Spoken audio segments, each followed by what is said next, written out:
नमस्कार मित्रों, मैं गौरव मेहता स्वागत करता हूं अपने YouTube चैनल जेन्युइन एस्ट्रोलॉजी में। और आज एक महत्वपूर्ण वीडियो लेकर के आया हूं आपके सामने, क्योंकि कुछ दर्शकों ने हमें कमेंट किया था कि साल 2021 के बारे में बताएं।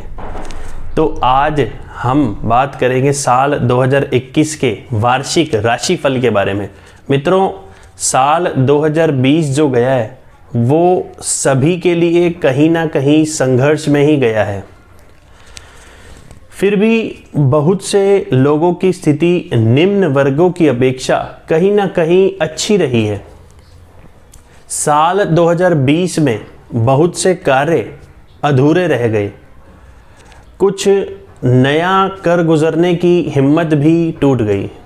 बहुत से लोगों के अपने जो प्लान्स थे वो पूरे नहीं हो पाए, जिस कारण जो लक्ष्य निर्धारित किए थे वह लक्ष्य अधूरे रह गए। साल 2021 में नए साल पर नई रणनीति व्यक्ति बना करके चलता है। इसीलिए यह वीडियो आपके लिए काफ़ी मदद करने वाला है। आपके दिमाग में अनेकों प्रश्न उठ रहे होंगे, जो कि ज़रूरी भी है एक जिम्मेवार व्यक्ति के लिए, कि क्या वो अपने साल 2020 के लक्ष्य को पूरा कर सकेगा 2021 में। तो आज के इस वीडियो में मैं आपको बताऊंगा साल 2021 में क्या नई संभावनाएं निकल करके सामने आ रही हैं।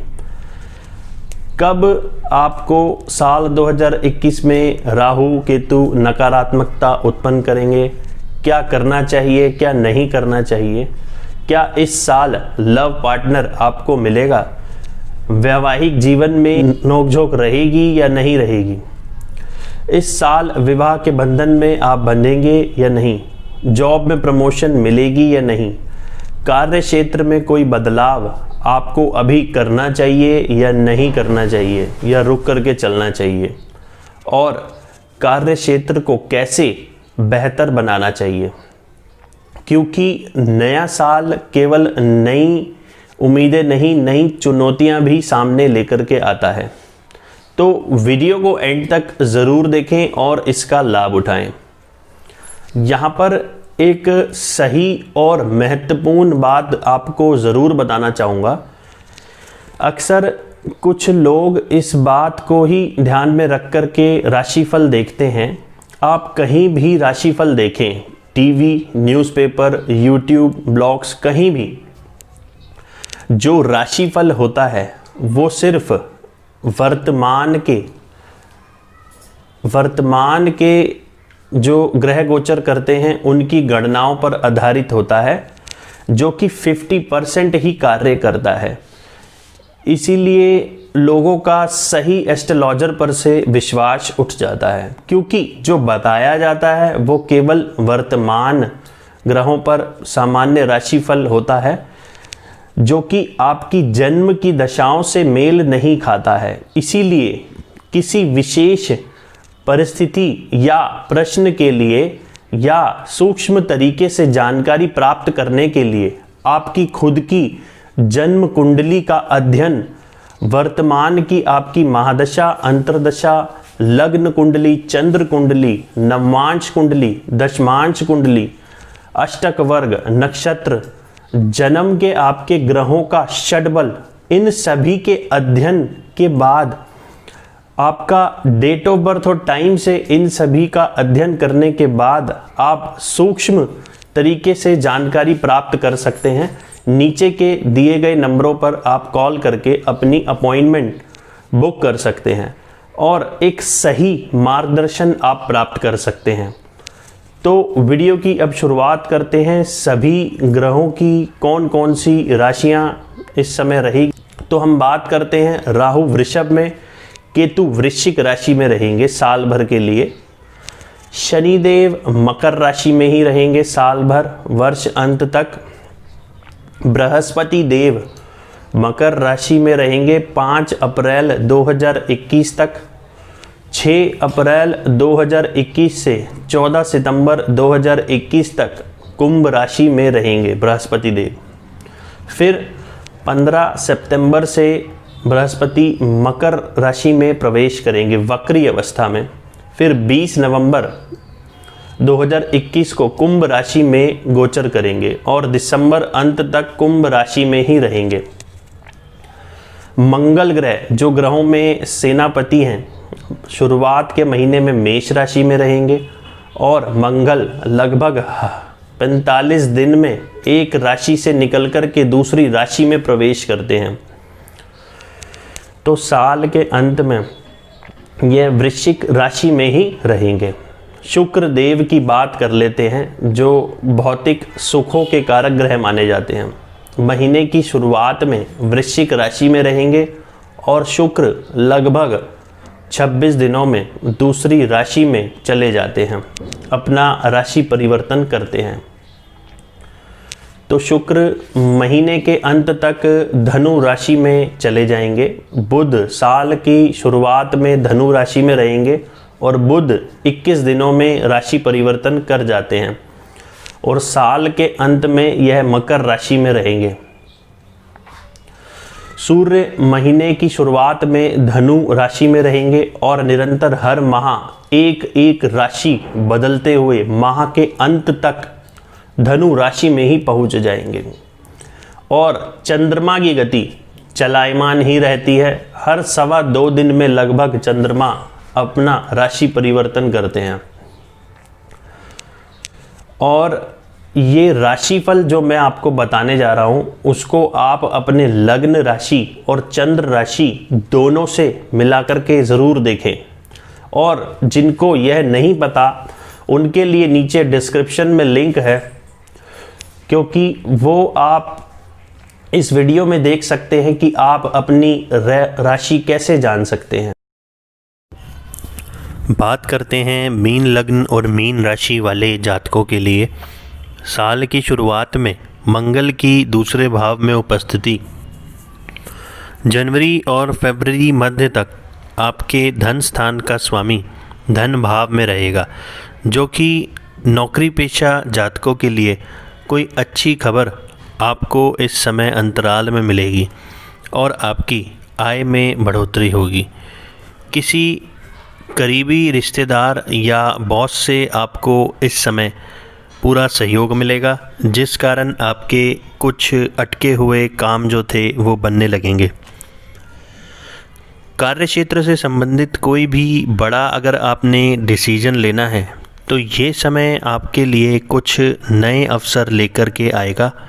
इस समय आपको मान सम्मान की प्राप्ति होगी और जो कार्य अटके हुए थे वो सिद्ध होंगे। जिन लोगों को रोजगार या कार्य क्षेत्र में परेशानियां थी उनके लिए ये लगभग 1.5 माह बहुत ही मददगार साबित होने वाला है। रुका हुआ धन भी आपको इस समय ज़रूर मिलेगा।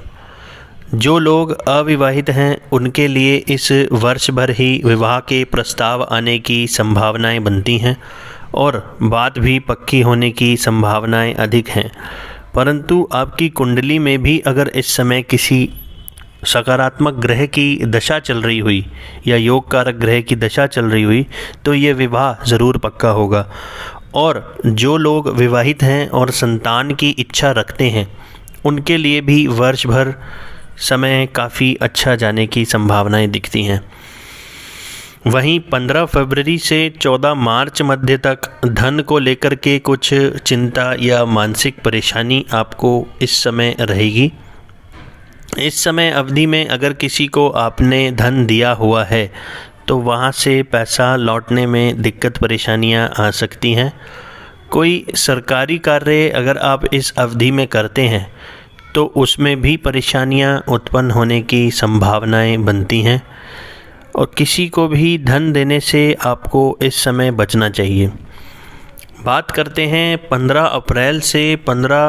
15 मार्च से 15 अप्रैल के मध्य में कोई लंबी दूरी की यात्रा होने की संभावनाएं अधिक हैं। कार्य क्षेत्र को लेकर के कोई लंबी यात्रा अगर होती है तो उससे कुछ धनार्जन होगा। इस समय भागदौड़ आपकी ज़्यादा बढ़ेगी। शेड्यूल आपका यहाँ पर काफ़ी बिजी रह सकता है। और क्रोध भी आपको यहाँ बढ़ाने वाला है मंगल राहु की युति की वजह से। इस समय आपको छोटे भाई बहनों से भी वाद विवाद ना हो, उसका ध्यान रख करके चलना है। पिता के साथ एक अच्छा समय व्यतीत होगा।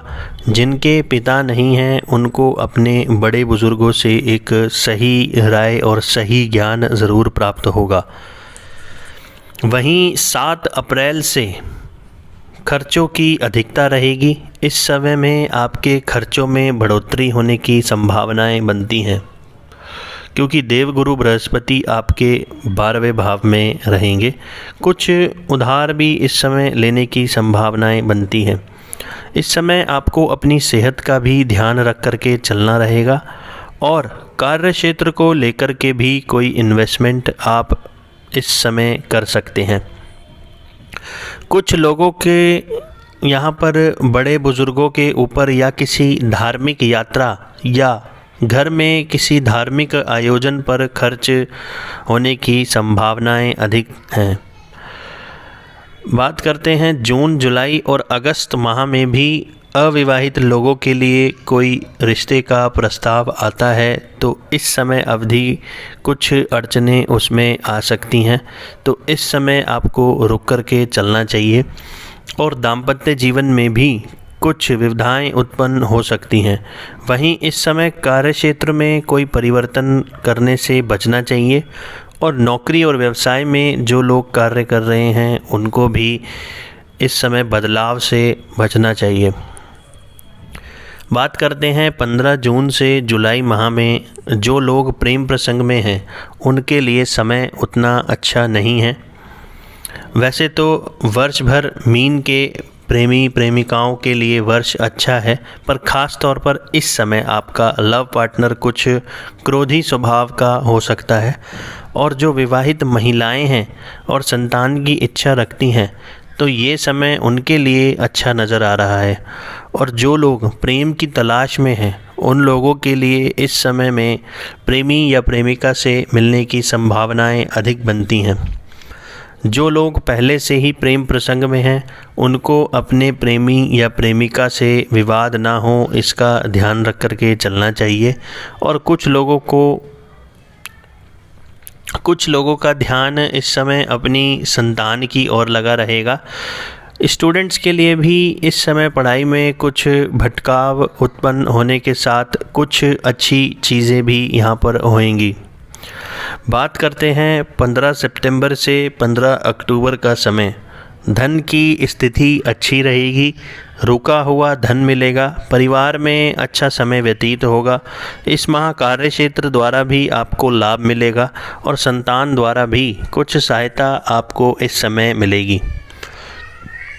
वहीं दिसंबर माह में कुछ खर्च आपका बढ़ेगा। कार्य क्षेत्र को लेकर के आप दोबारा कोई निर्णय ले सकते हैं और कोई बड़ा इन्वेस्टमेंट कर सकते हैं।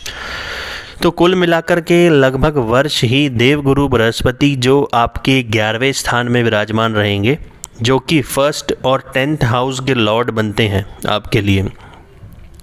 तो जिन लोगों का व्यवसाय पार्टनरशिप में है या ठेकेदारी में है या जो अपना ही व्यवसाय कर रहे हैं उनके लिए ये वर्ष ही काफ़ी अच्छी मुनाफे की डील इस समय आपको मिलेगी। स्टूडेंट्स के लिए हायर स्टडीज़ के लिए समय अच्छा रहेगा। वहीं शनिदेव की उपस्थिति भी 11वें भाव में ही रहेगी, जो आपके सोचे हुए कार्य और जो लंबे समय से पूरे नहीं हो पाए थे वो इस समय अवधि और साल भर पूरे होते हुए नज़र आ रहे हैं। तो मित्रों, अगर कोई सुझाव आप मुझ तक पहुंचाना चाहते हैं तो कमेंट करके ज़रूर बताएं। और वीडियो आपको थोड़ा सा भी अच्छा लगा हो तो इसे लाइक और शेयर ज़रूर करें, ताकि और भी अपने भाई बंधुओं का भला आपके द्वारा हो सके।